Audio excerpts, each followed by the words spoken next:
एक नया वीडियो लेकर के हम हाजिर हुए हैं।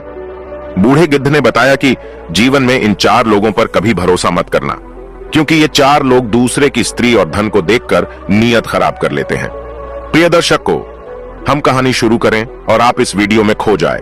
इससे पहले अगर आप हमारे चैनल पर पहली बार आए हैं तो चैनल को सब्सक्राइब करें, बेल आइकॉन को ऑन करें, अच्छे अच्छे कमेंट किया करें ताकि हर आने वाले वीडियो का नोटिफिकेशन सबसे पहले आपको मिल सके, आप उसका फायदा उठा सके। चलिए शुरू करते हैं आज की यह प्यारी सी कहानी, यह प्यारा सा वीडियो। प्रिय दर्शकों, एक गांव में एक रामू नाम का किसान रहता था और उस किसान के 4 पुत्र थे। चारों पुत्र रामू के धीरे धीरे बड़े हो रहे थे। प्रिय दर्शकों, रामू के 3 बेटे तो काफी बुद्धिमान थे, लेकिन उसका जो छोटा बेटा था वह कुछ कम बुद्धि वाला था। लेकिन उसमें एक विशेषता थी कि वह जितना ही कम बुद्धि वाला था उतना ही उसका शरीर बलशाली था, तगड़ा और तंदुरुस्त था।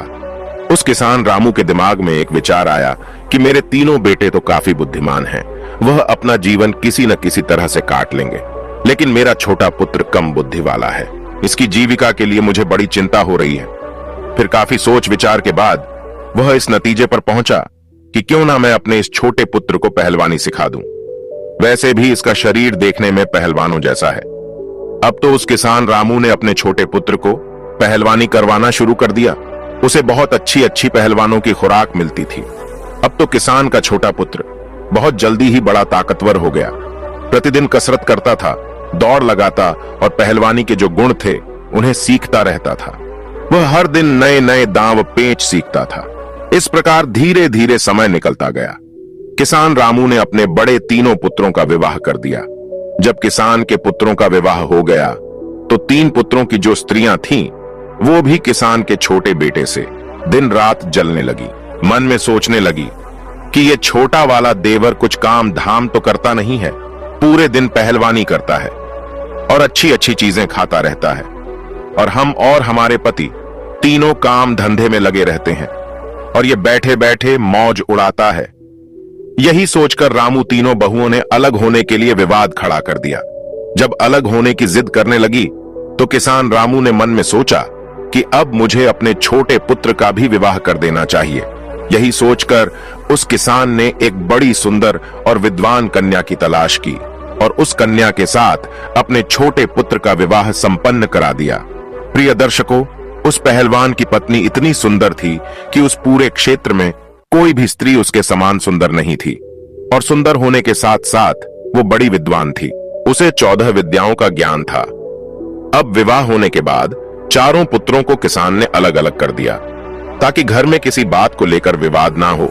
जब चारों बेटे अलग अलग हो गए तो किसान रामू के 3 बड़े बेटे काफी बुद्धिमान थे, इसीलिए वे तीनों अच्छी तरह से कमाने खाने लगे। वो हर काम जानते थे, खेती में भी खूब मेहनत करते थे, इसलिए उनका समय बहुत अच्छे से चल रहा था। परंतु जो पहलवान था उसका तो वही काम था, अच्छा अच्छा खाना और प्रतिदिन पहलवानी करना। अब तो बहुत जल्दी ही उसके ऊपर कंगाली आने लगी। उसकी पत्नी उससे दिन रात लड़ने लगी, कहती थी कि तुम कोई काम नहीं करते हो, दिन भर खाली पड़े रहते हो, खाने को अच्छा अच्छा चाहिए, इस तरह से हमारा गुजारा कैसे होगा।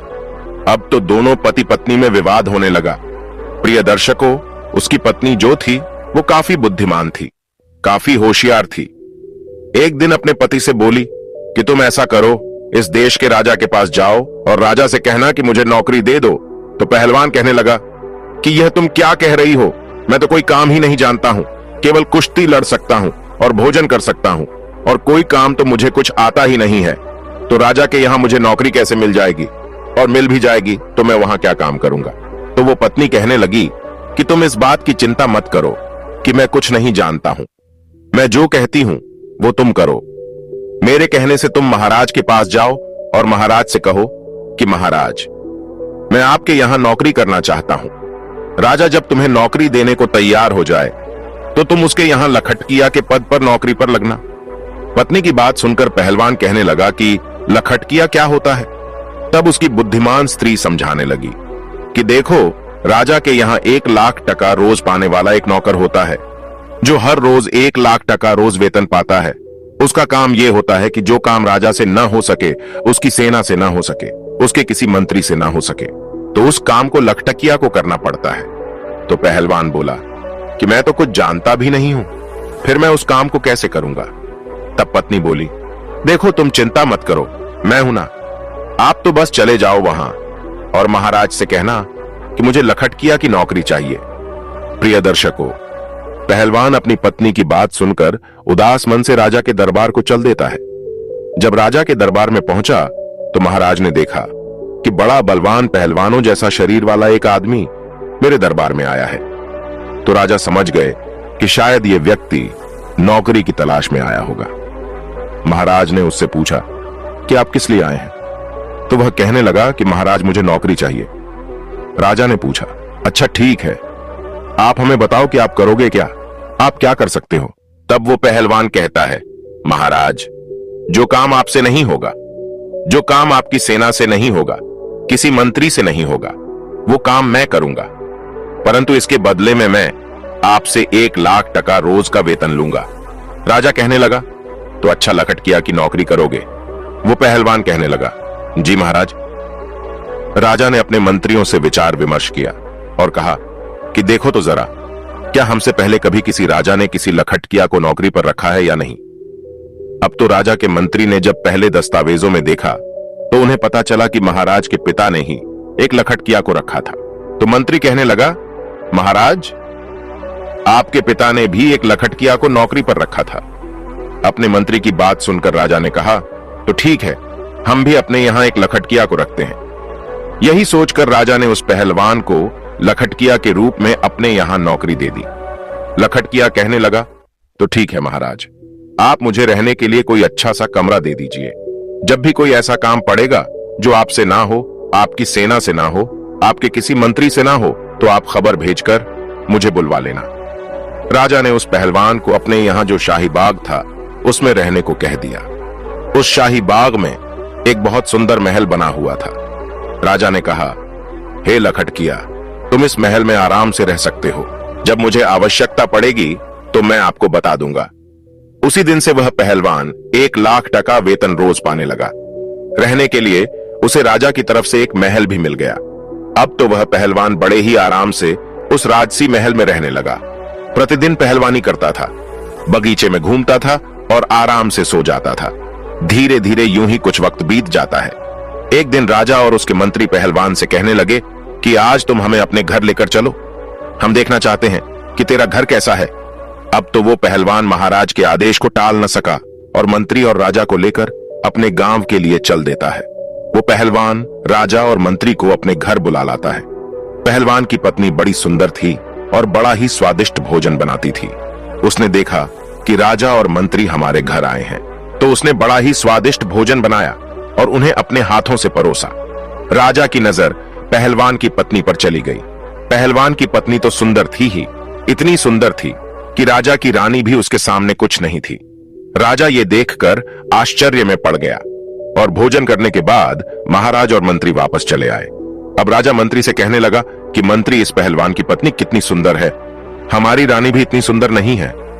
मंत्री ने कहा, हाँ महाराज, सुंदर तो है, परंतु क्या किया जाए, ये तो अपना अपना नसीब। किसी के नसीब में सोना है तो किसी के नसीब में मिट्टी भी नहीं। राजा बोला, मंत्री मुझे ये बताओ कि हम इसकी पत्नी को पाना चाहते हैं, किस तरह से हम इसकी पत्नी को अपनी पत्नी बना सकते हैं, हमें क्या करना चाहिए? प्रिय दर्शकों, कहते हैं राजा योगी अग्नि जल इनकी उल्टी रीत है, इनसे हमेशा बचकर चलो। राजाओं के उलटे नियम होते हैं। राजा और मंत्री सोचने लगे पहलवान की पत्नी को राजा के महलों में कैसे लाया जाए। अब तो वे उसी दिन से पहलवान की पत्नी को हड़पने का षड्यंत्र रचने लगे। धीरे धीरे कुछ समय और बीत जाता है। इधर महाराज की जो मां राजमाता, वह बीमार पड़ जाती है। जब राजमाता बीमार पड़ गई तो महाराज ने बड़े बड़े वैद्य को उन्हें दिखाया, परंतु किसी भी वैद्य का उपचार उन्हें ठीक नहीं कर पाया। राजमाता के पेट दर्द होता था, उनके बदन दर्द की बीमारी बढ़ती चली गई। कोई भी वैद्य हकीम उनका इलाज नहीं कर सका। एक दिन एक वैद्य जी आए। मंत्री ने मन में विचार किया कि मुझे कुछ षड्यंत्र रचना चाहिए। वैद्य को देखकर मंत्री कहने लगा, वैद्य जी, हमारे महाराज की मां राजमाता बीमार है, क्या आप उनका इलाज कर सकते हैं? वैद्य ने कहा, हाँ, हम अवश्य उनका इलाज कर देंगे। मंत्री ने कहा, देखो जी, आपको इलाज मेरे अनुसार करना होगा। मंत्री ने कहा, मैं आपको 50 स्वर्ण मुद्राएं दूंगा। आप जब उनका इलाज करो तो इलाज के लिए तुम उनसे ऐसी वस्तु मंगवाना जो कहीं भी उपलब्ध ना हो। वैद्य को जब 50 स्वर्ण मुद्राएं पकड़ा दिए तो वैद्य लालच में आ गया। वैद्य कहने लगा, चलो मंत्री जी, मैं ऐसा ही करूंगा। अब तो मंत्री वैद्य को लेकर राज दरबार में आता है और राजा से कहता है, महाराज, ये वैद्य जी बड़े ही माने हुए हैं, इन्हें मैं काशीपुरी से बुलाकर लाया हूं। ये वैद्य जी राजमाता का इलाज करना चाहते हैं। महाराज बोले, तब तो बड़ी ही प्रसन्नता की बात है।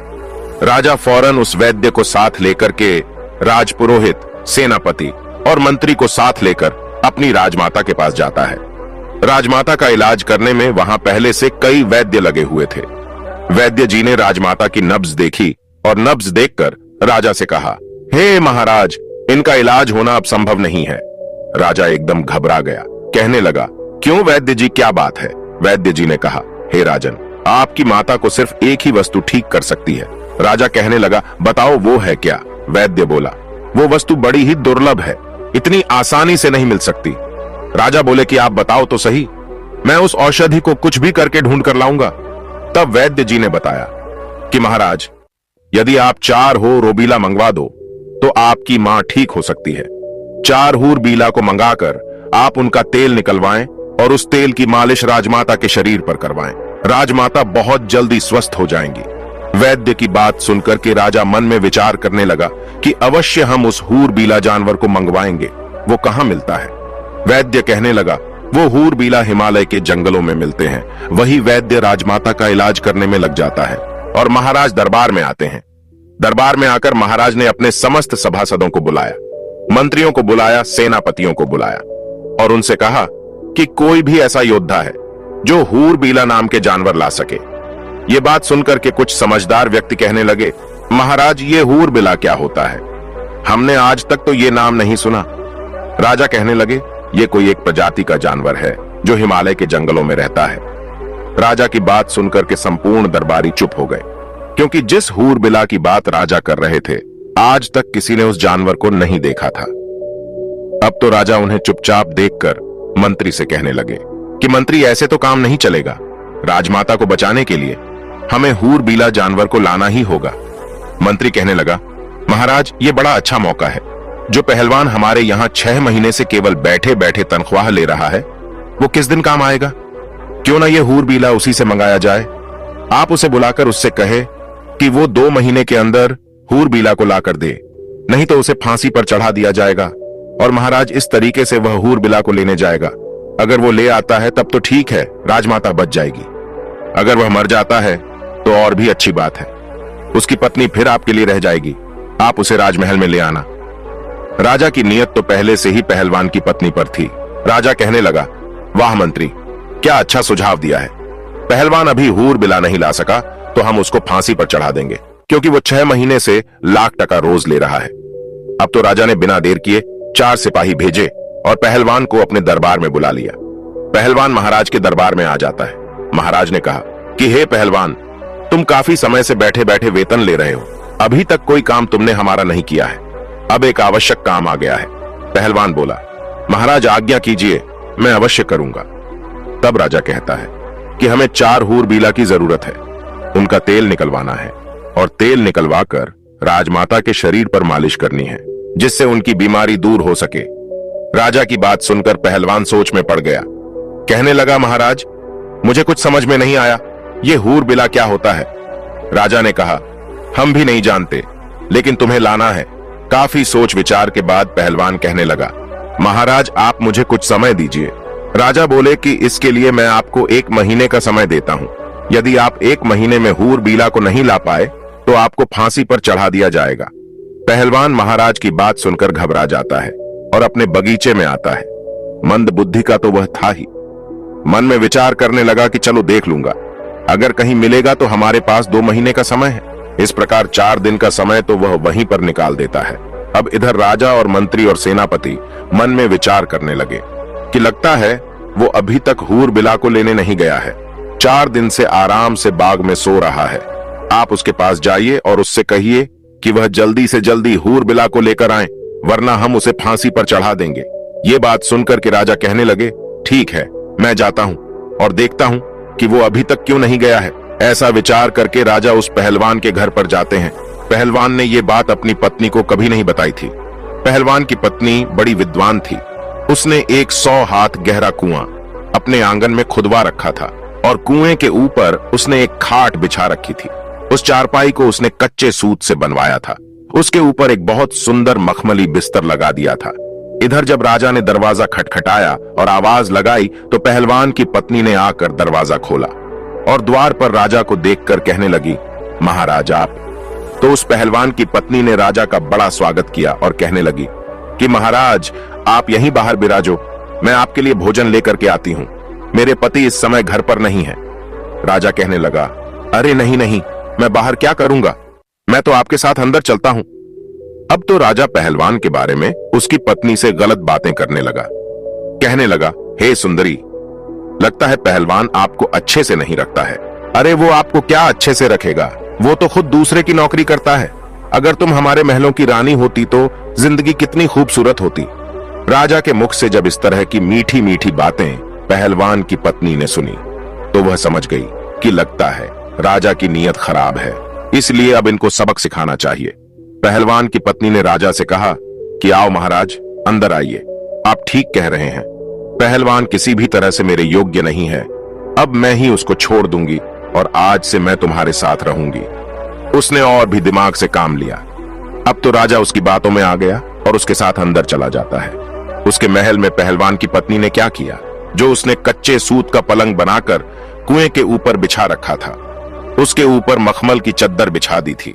उसने राजा से कहा कि आप इस चारपाई पर बैठिए, मैं आपकी सेवा करती हूं। जैसे ही राजा उस चारपाई पर बैठता है तो कच्चे धागे से बना हुआ वो पलंग टूटकर उसी कुएं में गिर जाता है। राजा उस कुएं में गिर जाता है। महाराज सोचने लगे कि ये क्या हुआ, अब तो मैं फंस गया। इधर महाराज नीचे गिर जाते हैं और उधर पहलवान बड़े आराम से समय पास कर रहा था। जब सुबह हुई तो पहलवान की पत्नी ने अपने अपने देवर जेठ के पुत्रों को बुलाया। उनके कई पुत्र थे। उन्हें बुलाया और उनसे कहा कि मैं आपको 2 स्वर्ण मुद्राएं दूंगी, इसमें एक व्यक्ति है, उसे बाहर निकालो। उसके पुत्रों ने उस राजा को बाहर निकाला और आदेश दिया कि इसको बांधकर इसके ऊपर 50 कोड़े लगाए जाएं। अब तो पहलवान की पत्नी के आदेश पर राजा को 50 कोड़े लगाए गए और कहा कि इसको वापस इसी कुआं में डाल दीजिए। उन पुत्रों ने वापस उसको कुएं में डाल दिया। पहलवान की पत्नी ने कहा कि एक मटके में पानी और 2 रोटी इस कुएं में नीचे रख दो। रस्सी की सहायता से रोटी और पानी भी कुएं में पहुंचा दिया। अब तो रोजाना राजा के साथ वैसा ही व्यवहार किया जाता था। उधर राजा मन में विचार करने लगा कि अब तो मैं बहुत बुरा फंस गया हूं। अब तो उसके भतीजे रोज उसको कुएं से निकालते और 50 कोड़े मारकर फिर से कुएं में डाल देते थे। राजा को पिटते पिटते 3 से 4 दिन हो गए। राजा जब अपने दरबार में नहीं पहुंचा, अपने घर नहीं पहुंचा, तो मंत्री विचार करने लगा कि महाराज को क्या हुआ। महाराज काफी दिन से पहलवान की पत्नी के पास गए थे, न जाने क्या कर रहे हैं, मुझे भी चलकर देखना चाहिए। ऐसा विचार करके मंत्री भी चल देता है और जब काफी अंधेरा हो जाता है तो मंत्री उस पहलवान की पत्नी के महल के द्वार पर पहुंच जाता है। आवाज लगाई तो पहलवान की पत्नी बाहर आती है। बाहर आकर देखा तो राजा के मंत्री थे। मंत्री कहने लगा कि देखो, मैं राजा का मंत्री हूं और आपसे मिलने आया हूं। पहलवान की पत्नी बोली, आप क्यों आए हैं? पहलवान की पत्नी के ऊपर मंत्री की भी नीयत खराब थी। मंत्री कहने लगा कि मैं इसलिए आया हूं, देखो पहलवान तो अब मर ही जाएगा, वह जीवित नहीं रहेगा क्योंकि वह हिमालय के जंगलों में गया है और तुम कहां अकेली यहां रहोगी, इसलिए तुम मेरे साथ चलो, मैं आपको महाराज के महलों में लेकर के चलूंगा। पहलवान की पत्नी ने जब मंत्री की बात सुनी तो वह उसके दिमाग को भी समझ गई। उसने फिर से दिमाग से काम लिया और कहने लगी, आप मेरे साथ आइए। इस प्रकार पहलवान की पत्नी मंत्री को बुलाकर अंदर ले गई और उसी खाट पर, जिस पर कच्चा सूत लगा हुआ था, उस खाट पर मंत्री को बैठा दिया। मंत्री जैसे ही खाट पर बैठा तो एकदम से कुएं के अंदर गिर पड़ा और राजा के ऊपर जाकर गिरा। राजा देखकर कहने लगा कि मंत्री जी तुम यहां कैसे? मंत्री ने कहा, महाराज आप यहां कैसे? जवाब दिया, मैं पहलवान की पत्नी की खातिर खुशामद में हूं, अब तू भी आ गया है तो और भी अच्छा हुआ। इधर जब सुबह हुई तो पहलवान की पत्नी ने अपने जेठ के पुत्र थे, अपने कुटुंब के जो पुत्र थे उन्हें बुलवाया। उनका रोजाना का नियम बन गया था। वो आए, और उन्होंने एक रस्सी डाल दी और उन्होंने बोला, नंबर 1। तो राजा कहने लगा, मेरा नंबर आया है, पहले मैं ऊपर जाऊंगा। इस प्रकार वह राजा को रस्सी पकड़वाकर ऊपर चढ़ा लेते हैं और उसे खंबे से बांध देते हैं। फिर दूसरा रस्सा डाला, उसको बोल, नंबर 2।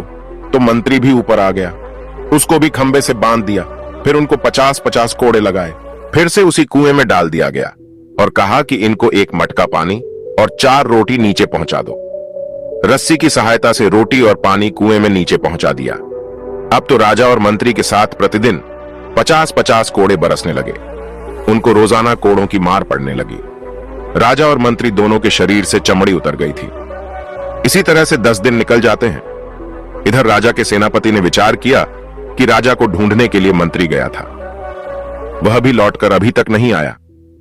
मुझे भी चलकर देखना चाहिए कि उनके साथ आखिर क्या हुआ है। वो तो पहलवान की पत्नी के पास ही तो नहीं रुक गए, न जाने क्या कर रहे हैं। ये विचार करके सेनापति भी चल देता है। सेनापति जब शाम होने पर पहलवान के घर जाता है। इधर पहलवान की पत्नी ने आकर दरवाजा खोला, बाहर देखा तो सेनापति खड़ा था। पूछने लगी, आप कौन हैं? तो सेनापति कहने लगा कि हम महाराज के सेनापति हैं और तुम्हारे पास आज की रात्रि बिताना चाहते हैं। क्योंकि पहलवान की पत्नी बहुत सुंदर थी, जो एक बार उसे देख लेता था तो उस पर मोहित हो जाता था। सेनापति भी पहलवान की पत्नी पर मोहित हो गया। सेनापति की मंशा को वह अच्छी तरह समझ गई कि यह षड्यंत्रकारी है और मेरे पास आया है। पहलवान की पत्नी कहने लगी, हाँ हाँ आइए ना, आपका भी मेरे घर में स्वागत है। सेनापति भी उसकी बातों में फंस गया। सेनापति ने सोचा कि अब तो यह मेरी पत्नी होकर रहेगी, लेकिन पहलवान की पत्नी बड़ी विद्वान थी। उसने उस सेनापति को भी उसी खाट पर बैठने को कहा और जैसे ही वह कच्चे सूत की खाट पर बैठा तो वह भी नीचे कुएं में गिर गया। उसमें राजा और मंत्री तो पहले से ही पड़े हुए थे। जब राजा ने और मंत्री ने सेनापति को देखा तो कहने लगे, सेनापति तुम? सेनापति बोला, जी महाराज, अरे आप भी इसी में हैं, मैं आपको ही तो ढूंढने आया था। राजा बोला, तुमने ढूंढ लिया हमें, अब सुबह देखना क्या होता है। सेनापति बोला, क्या होगा? मंत्री बोले, सुबह देखना, अभी चुपचाप सो जाओ। जब सुबह हुई तो पहलवान की पत्नी ने अपने देवर जेठ पुत्रों को बुलाया।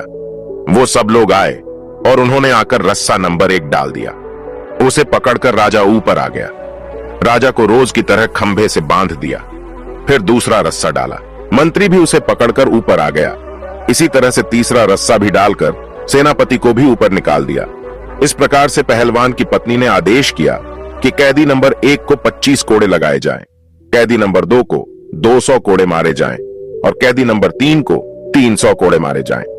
पहलवान की पत्नी की बात सुनकर उन सभी पुत्रों ने कोड़े मारने शुरू कर दिए। कोड़ों की मार पड़ने से उनकी चमड़ी निकल आई। कोड़े मारने के बाद रस्सियों के सहारे उन्हें उसी कुएं में फिर लटका दिया। उसके बाद उन्हें पीने के लिए मटके का पानी और 6 रोटी उसमें डाल दी। धीरे धीरे समय निकलता गया। राजा, मंत्री और सेनापति तीनों को प्रतिदिन मार पड़ती थी। उनकी पीठ पर रोज कोड़े बरसते थे। अब तो वह बड़े परेशान होने लगे। कहां वह पहलवान की पत्नी को लेने आए थे और कहां उल्टे उनकी ही जान के लाले पड़ गए। अब एक दिन कोतवाल, जो राजा के कोतवाल थे, उन्होंने मन में विचार किया कि चलिए मैं भी चलकर देखता हूं कि महाराज और मंत्री और सेनापति जी अभी तक क्यों नहीं आए। जो भी पहलवान की पत्नी के पास जाता है वो लौटकर क्यों नहीं आता है। न जाने क्या कर रहे हैं वे लोग, मैं चलकर देखता हूं। ये विचार करके कोतवाल भी चल देता है। वो घोड़े पर बैठा और चल दिया। कोतवाल ने मन में विचार किया कि मैं चलकर देखता हूं कि महाराज, सेनापति और मंत्री तीनों पहलवान की पत्नी के पास रुककर क्या कर रहे हैं। ऐसा क्या है वहां? ऐसा विचार करके कोतवाल अंधेरे में पहलवान के घर जाते हैं और उसने दरवाजा खटखटाया। आवाज लगाई तो पहलवान की पत्नी समझ गई, लगता है कोई राजा के यहां से कोई आया है। उसने दरवाजा खोला तो देखा द्वार पर कोतवाल खड़ा है। यह देखकर पहलवान की पत्नी कहने लगी कि तुम कौन हो? तो उसने बताया कि हम कोतवाल हैं, राजा के यहां से आए हैं। कोतवाल ने जब पहलवान की पत्नी को देखा तो वो भी उसकी सुंदरता पर लट्टू हो गया और वो भी उसी के घर रात में रुकना चाहता था। पहलवान की पत्नी बोली कि आपका स्वागत है।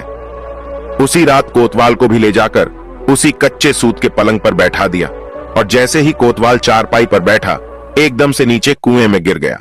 राजा, मंत्री, सेनापति पहले से ही उसमें नीचे थे। ये देखकर राजा कहने लगा, कोतवाल जी, आप भी यहां आ गए, कोतवाल ने पूछा, राजा साहब आप यहां क्या कर रहे हैं? राजा ने कहा, सुबह देखना यहां क्या होता है। कोतवाल कहने लगा, महाराज क्या होगा? राजा ने कहा, सुबह देखना, अब आप आराम से रात्रि में विश्राम करो। इधर सुबह हुई तो पत्नी ने अपने देवर और जेठ के पुत्रों को बुलाया और 4 रस्सी उस कुएं में डलवाई। एक एक करके राजा, सेनापति, मंत्री सभी को बाहर निकाला और फिर सभी को 50-50 कोड़े मारे गए। इसके बाद चारों को फिर नीचे उतार दिया और उनको एक मटका पानी और 8 रोटियां खाने को डाल दी।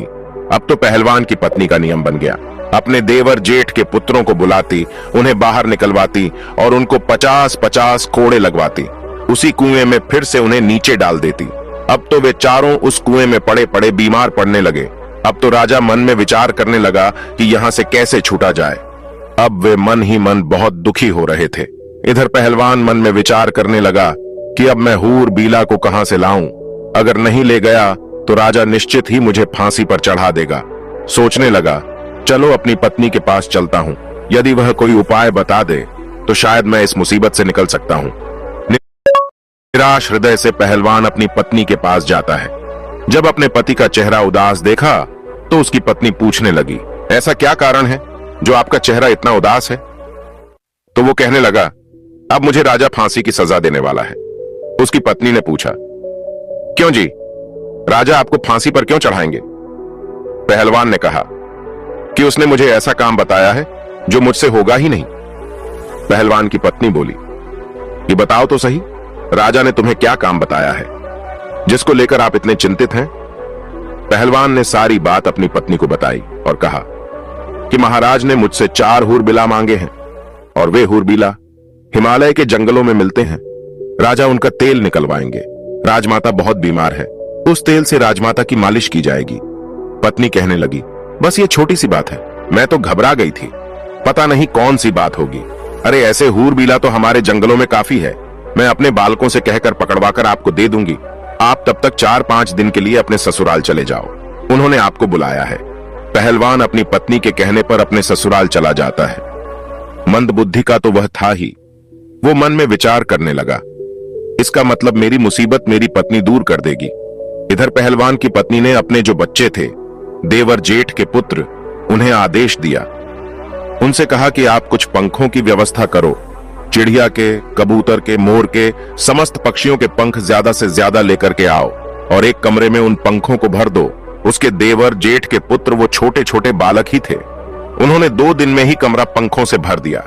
जब तीसरा दिन हुआ तो पहलवान की पत्नी ने अपने देवर जेठ के पुत्रों को बुलाया और उनसे कहा कि आप 2 क्विंटल तारकोल की व्यवस्था करो। इस प्रकार से तारकोल की व्यवस्था की गई।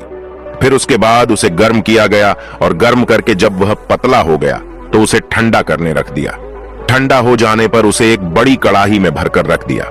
जब तारकोल ठंडा हो गया तो उसे एक बड़ी कड़ाही में भरकर रख दिया। फिर उसके बाद उस कुएं में 1 नंबर रस्सा डाला गया तो राजा सोचने लगा, अरे आज तो मुझे दोपहर से ही बुलाया जा रहा है, रोजाना तो सुबह पिटाई होती थी, अभी तो दोपहर का समय है, क्या आज फिर मार पड़ने वाली है? तो राजा चुपचाप से ऊपर चढ़ जाता है। पहलवान की पत्नी वहां डंडा लेकर के बैठी थी। उसने राजा से कहा कि यह कढ़ाई रखी है, इसमें स्नान करो, यदि ज्यादा आनाकानी की तो इस डंडे की मार पड़ेगी। राजा चुपचाप डर के मारे उस तारकोल से भरे कढ़ाई में घुस जाता है और जब वह बाहर निकला तो संपूर्ण शरीर पर तारकोल लिपट गया। पहलवान की पत्नी बोली, इस कमरे में जाइए और इसमें आराम से लेट जाइए। राजा को उस कमरे में भेज दिया गया जिसमें हजारों पक्षियों के पंख पड़े थे। राजा जैसे ही उस कमरे में लेटा तो पक्षियों के सारे पंख उनके शरीर से चिपक गए। राजा जैसे ही उस कमरे में लौटे तो पूरे शरीर से पंख ही पंख चिपक गए। इसके बाद राजा को एक लोहे के खूंटे से बांध दिया। इस तरह से नंबर 2 रस्सा डाला गया। मंत्री को बुलाया गया। मंत्री सोचने लगा, अब मुझे बुलाया जा रहा है, राजा साहब अभी तक नीचे नहीं आए, हो सकता है उन्हें छोड़ दिया हो, लगता है आज हम सबको रिहा किया जा रहा है। तो मंत्री बड़ी जल्दी जल्दी ऊपर चढ़कर आ जाता है। ऊपर चढ़कर जब आया तो देखा कि पहलवान की पत्नी डंडा लेकर बैठी हुई है। मंत्री से कहा, चलो इस कढ़ाई में स्नान करो। मंत्री गिड़गिड़ाने लगा, परंतु पहलवान की पत्नी ने उसे बलपूर्वक उस कढ़ाई में गिरा दिया। जैसे ही कढ़ाई में मंत्री जी गिरे तो वो भी कोलतार में पूरे नहा गए। संपूर्ण शरीर काला हो गया, पूरे शरीर पर तारकोल चिपक गया। फिर उसके बाद मंत्री को भी उसी कमरे में भेजा गया जिसमें पंख पड़े हुए थे। और उनसे लेटने को कहा कि जाकर उस कमरे में सो जाओ। जैसे ही मंत्री उस कमरे में जाकर लेटा तो पूरे शरीर पर उसके पक्षियों के पंख चिपक जाते हैं। मुंह पर कान पर कहीं भी कुछ दिखाई नहीं देता है। इसके बाद उन्हें भी एक दूसरे खूंटे से बांध दिया। इसी तरह से चारों को निकाल दिया और तारकोल में स्नान कराया।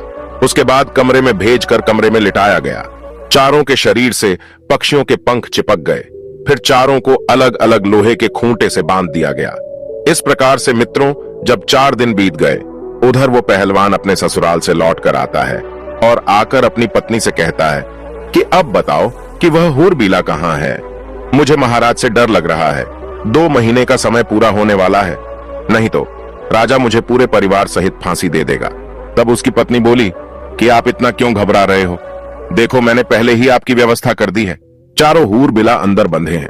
पहलवान ने देखा कि बड़े ही विचित्र 4 जानवर बंधे थे। देखने में इंसान जैसे लग रहे थे। शरीर काला था। जगह जगह पर पूरे शरीर में रंग बिरंगे भांति भांति के पंख लगे हुए थे। अब तो पहलवान बड़ा प्रसन्न होता है। पहलवान की पत्नी बोली कि आप इन्हें ले जाइए और एक डंडा लेकर जाना। यदि इनमें से कोई भी रास्ते में उत्पात करता है तो उसे डंडे से पिटाई कर देना। ये बड़े सीधे हैं, चुपचाप चले जाएंगे। पहलवान प्रसन्न मुद्रा में चारों को पकड़कर उन्हें लेकर चल देता है और अपने हाथ में एक बड़ा सा डंडा लेकर उनके पीछे पीछे चलता है।